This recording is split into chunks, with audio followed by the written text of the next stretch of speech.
Okay, now let's look.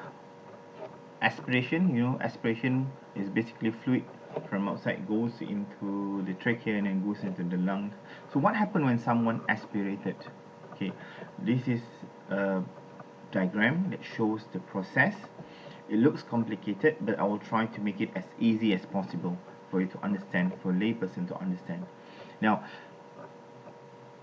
when aspiration occurs, okay, something happens in the lung. All right. Now, let's look this pathway first. When aspiration occurs, when the air fluid goes into the lung, the surfactant is diluted and washed out. Now, what is a surfactant? A surfactant is basically a thin layer of substance that is basically covering the lung surface, okay, covering the alveoli surface. Now, basically, it keeps the tension down and basically allows the lung to open up or to expand nicely. Right? This is the role of the surfactant, and with this, and this substance is basically produced by the lung cells, the pneumocytes. Okay. Now, so when there is fluid coming in into the lung, it will wash out this surfactant.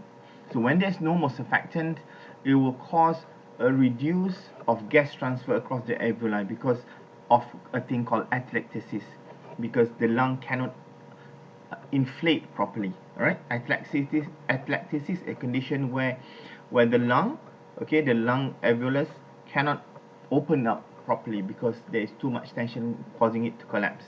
So because of that, there will be reduced gas transfer across the alveoli. All right, and because of there will be reduced of gas transfer of alveoli, a condition called a VQ mismatch, meaning that ventilation perfusion mismatch, meaning that some part of the lung there will be oxygen coming in, but they will be reduced in terms of the blood supply that we're going to pull the oxygen from the lung into the circulation. And some part of the lung there will be uh, there is perfusion, there is blood supply to that part of the lung, but there will be no oxygen or reduced oxygen going to be there. So it's a mismatch. A place where there's oxygen, there's reduced blood supply. The place where there's no oxygen, there's high blood supply. Because actually, to be the best is actually the place that have oxygen going into the lung. There will be a lot of blood supply to absorb or to extract the oxygen or the gas from the lung into the circulation, and basically to return back the carbon dioxide from the circulation into the lung to be exhaled out. Okay, so there's a VQ mismatch.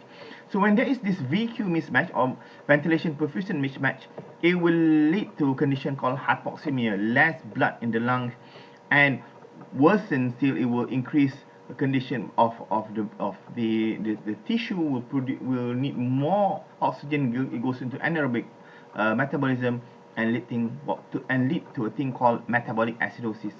Okay, so it looks so complicated, but it's actually quite step by step.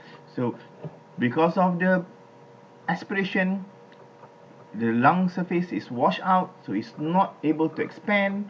So when it's cannot able to expand, the gas cannot goes in and out from the lung surface into the blood vessels, and from the blood vessels into the lung, and this will lead to what we call as a ventilation perfusion mismatch, and meaning that there will be less oxygen into the lung, and less oxygen goes into the bloodstream, and therefore it leads to a condition called metabolic acidosis because of anaerobic metabolism, because the tissue of the body said, I want oxygen. If I don't have enough oxygen, I go into anaerobic metabolism and leading to acidosis.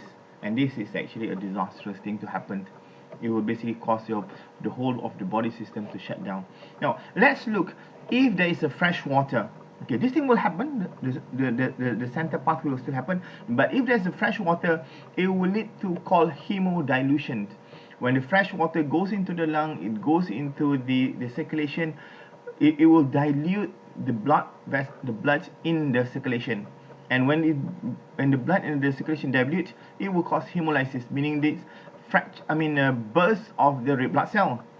When the red blood cell is burst, then also it can lead to the condition called ventilation perfusion mismatch, meaning that there is this blood flow, but there's no red blood cells. If there's no red blood cells, it's difficult to carry oxygen into the blood, or carry oxygen from the in the blood to the tissue. Okay, so it leads, or it contributes to worsen of the ventilation perfusion mismatch. Now, if it is a salt water, which is an irritant and destroy the surfactant, it's not only washing out, but it also destroy the surfactant.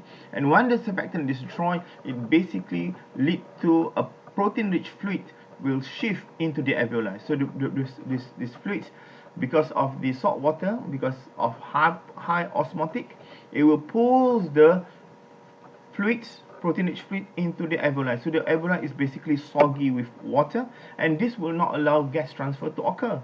All right, and lead to again this thing called ventilation perfusion mismatch, leading to hypoxia and acidosis. Therefore, if someone aspirates, eventually there will be less oxygen in the blood, and it will worsen the acidosis in the blood. It will make the blood more acidic, called metabolic acidosis. Okay, clear enough? Thank you.